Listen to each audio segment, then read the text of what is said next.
Hi, welcome back to another Tech Tuesday. Today we're going to be taking a look at the SteelSeries Rival 500. I've done a comparison video on the 500 to 700. I'll leave a link in the description below. So the format for these, we'll go for an overview, a tech spec, pros and cons, and at the end of this I've added on a mouse test. Show some of the tracking speeds and give you an idea of what this mouse performs like in my hands. Also going forward on these tech reviews, I'm going to be looking to introduce a low end versus high end. So basically take a low end mouse that's comparable to the high end mouse and just give you an idea of what you get for your money, the differences and whether it's worth buying the high end or the low end. So starting off here, the Rival 500 is marketed at the MMO/MOBA market.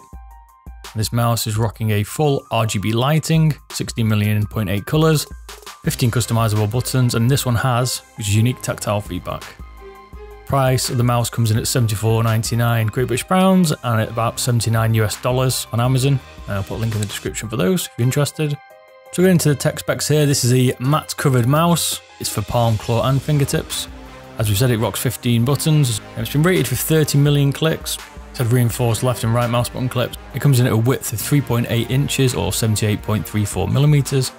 Its depth 1 inch 71 or 44 millimeters.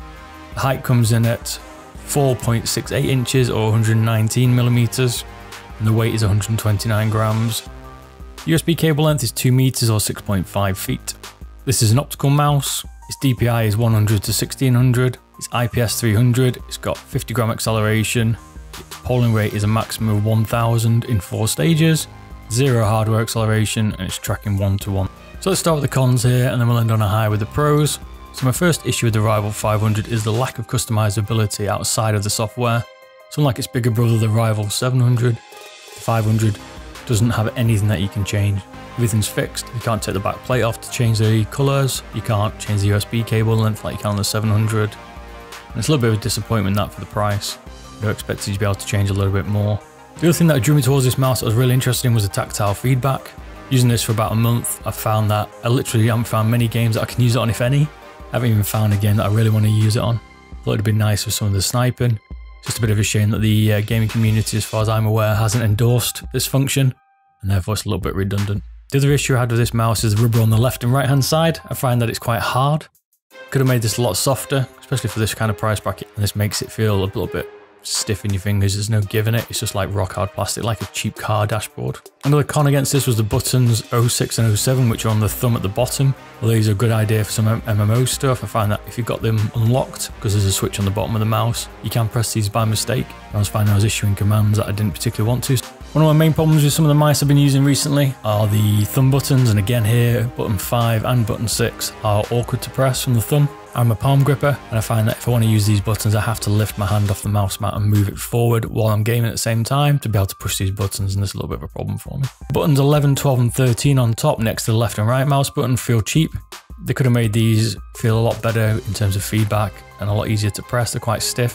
Maybe that'll loosen up over time, but I didn't find them particularly easy going forward. I found that these have probably caused me a bit of a problem as I continue to game. A final con here is the packaging. I thought this was extremely poor from SteelSeries. The box itself is okay. You know, you've got a nice quality box and it has a box inside it. But apart from that, that's it. You get a mouse. You don't get anything else. So given the price bracket, what this paired against in the market, the other providers are giving you a lot more for your money in terms of packaging and for extras inside the box. It would have been nice for SteelSeries here to step that up a little bit. So onto the pros. So overall, the size of the mouse and kind of the shape of it might put some people off at first. And it's certainly something I was intrigued to find out whether it's too wide or not, because it is quite a wide mouse. But for me and my palm grip here, this felt quite natural. I was quite impressed how it feels in my hand. My hand can lie quite flat on top of it. And that was nice. It feels definitely better than some of them. It doesn't feel as narrow. And this allows for the additional buttons on the top for 11, 12 and 13.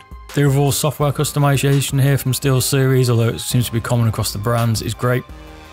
There's loads of additional configuration options for this mouse. Really easy to use. There's no issues. Didn't crash out. The mouse software itself has been fine. I've been quite impressed with their software. It seems to be better than some of the other brands I've been looking at around Logitech and Razer, to be fair. The overall weight of the mouse feels well balanced, unlike the 700, which is a bit more towards the back, it feels.